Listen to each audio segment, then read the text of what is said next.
एक स्टेटमेंट है सलमान की, अभी भी हमारे गौरी साहब ने अब यही बात की, मौलाना साहब पहले इसके ऊपर कह चुके हैं कि वो इंतज़ामी मामला है, उसको वो अपोज या चैलेंज नहीं करेंगे।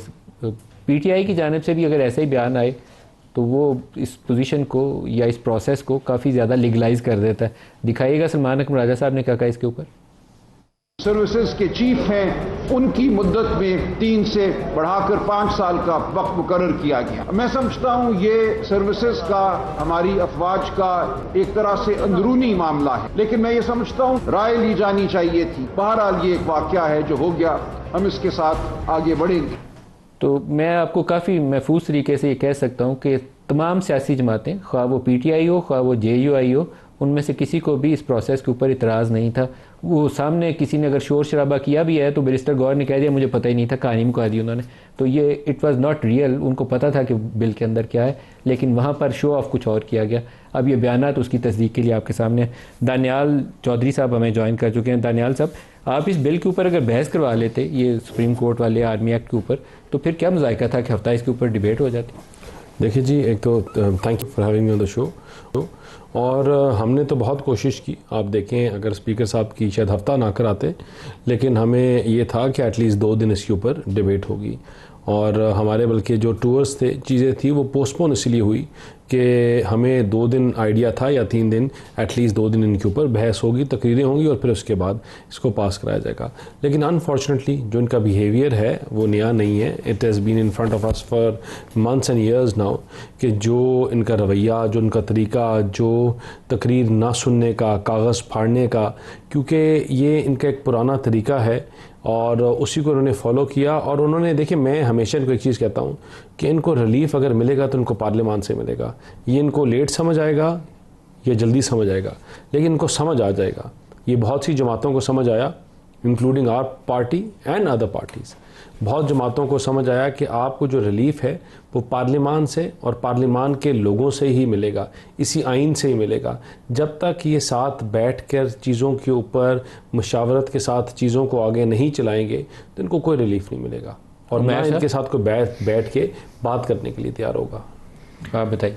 अच्छा, पार्लियामान ने तो अपना स्टेटस कल वाजे कर दिया। देखिए, पार्लियामान पहले तो हम रबर स्टैम्प करते थे ना, अब वो इररेलेवेंट हो गई है स्कीम ऑफ थिंग्स में। आप माने ना माने, ठीक है, पहले हाइब्रिड निज़ाम कहते थे, अब हम उससे भी आगे चले गए, ठीक है। अब ये आपको कोई कोरियन पार्लियामेंट की तरह की कोई चीज़ नज़र आएगी। देखिए, अब जितनी इस बहस पार्लियामेंट में कर लें वो पब्लिक कंजम्पशन के लिए भी मेरे ख्याल से अब काबिल नहीं होगी, जितना हमने मेयार इस पार्लियामान का नीचे ले गए। क्योंकि जितनी लेजिस्लेशन हुई, कोई स्टैंडिंग कमेटी के थ्रू नहीं आई, मतलब बुलडोज सारे प्रोसेसेस हो गया, चलें कर लेते, मगर मकसद क्या हासिल किया? अदलिया को ताबे करना था।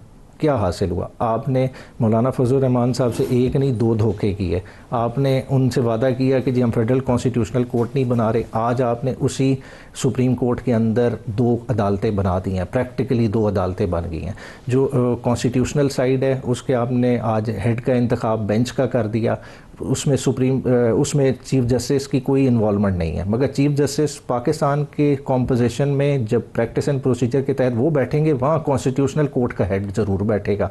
तो आपने पूरी तरह से चीफ जस्टिस ऑफ पाकिस्तान को एक कॉन्स्टिट्यूशनल कोर्ट के हेड के ताबे कर दिया। तो इदारा तो आपने ख़त्म कर दिया जिसने एक बैलेंस मेंटेन रखना था। जब आप कंपोजिशन जुडिशल कमीशन की बना रहे थे तो उस वक्त आपको पता था कि इसमें 4 जज हैं, बाकी सियासी लोग हैं साथ, और एक उसमें वो कॉन्स्टिट्यूशनल बेंचेस वाला आ जाएगा। तो आपको तो इसमें कन्फ्यूजन कोई नहीं कि आप तो इस सारे प्रोसेस को होने दिया उस वक्त भी। आप भी नहीं होने कैसे दिया, हमने तो आईनी तरमीम की मुखालफत की। देखें, ओवरऑल एक बैलेंस तो जिसका आप पिन पॉइंट कर रहे हैं था ही नहीं। या तो होता ना कि जजेस की एक स्ट्रेंथ होती है और बाकी सियासतदानों की और बराबर स्ट्रेंथ होती, फिर हम कह सकते थे शायद किसी तरह का कोई बैलेंस होता है। इसे डे 1 से बैलेंस नहीं था। जिस तरह की मर्जी कॉम्पोजिशन कर लें, ये हमेशा बेंचेस बनेंगे, जो भी हुकूमत वक्त होगी उसकी मर्ज़ी से।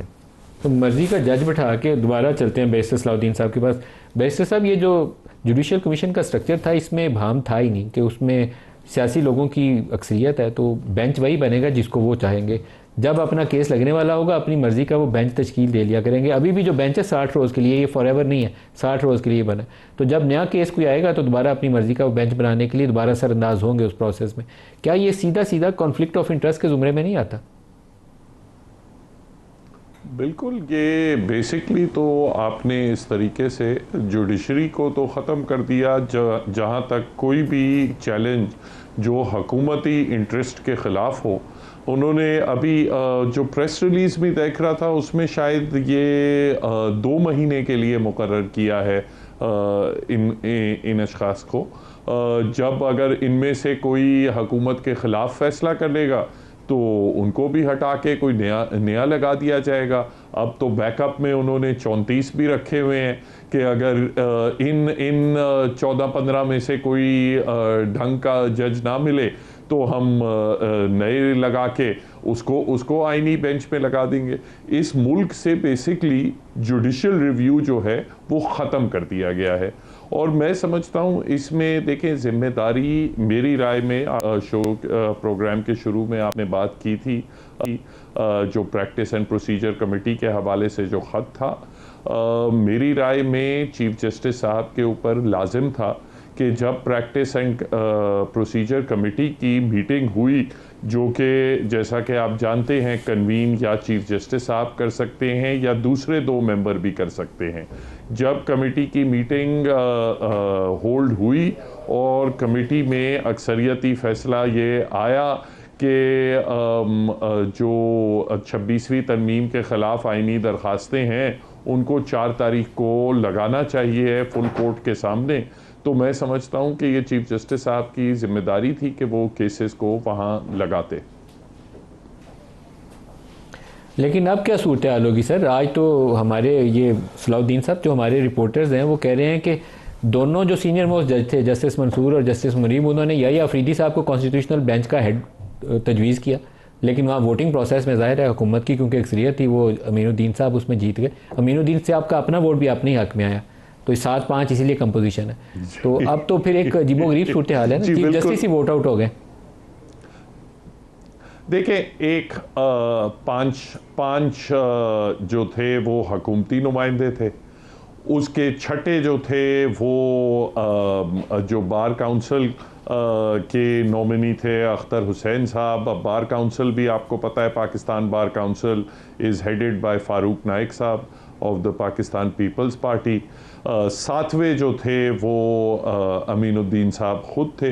मगर इस बात का तो राना सनाउल्लाह साहब ने हमें 4-5 दिन पहले ही बता दिया था कि हमने इसमें ना हम मंसूर अली शाह साहब और मुनीब अख्तर साहब को इसलिए नहीं रखेंगे क्योंकि वो मुतनाज़ा हैं, और याहिया अफरीदी साहब को इसलिए नहीं रखेंगे क्योंकि वो मुतनाज़ा बन जाएंगे। तो उन्होंने तो उस वक्त ही पहले डिक्लेयर कर दिया था, और राना सनाउल्लाह साहब की जो मर्ज़ी थी वो आज जुडिशल कमीशन जो है वो इम्प्लीमेंट कर दिया है उसने। एक ब्रेक करीब आ गया, ब्रेक ले लें। ब्रेक अनियाल साहब आपसे भी पूछते हैं, हमारे साथ रहिए।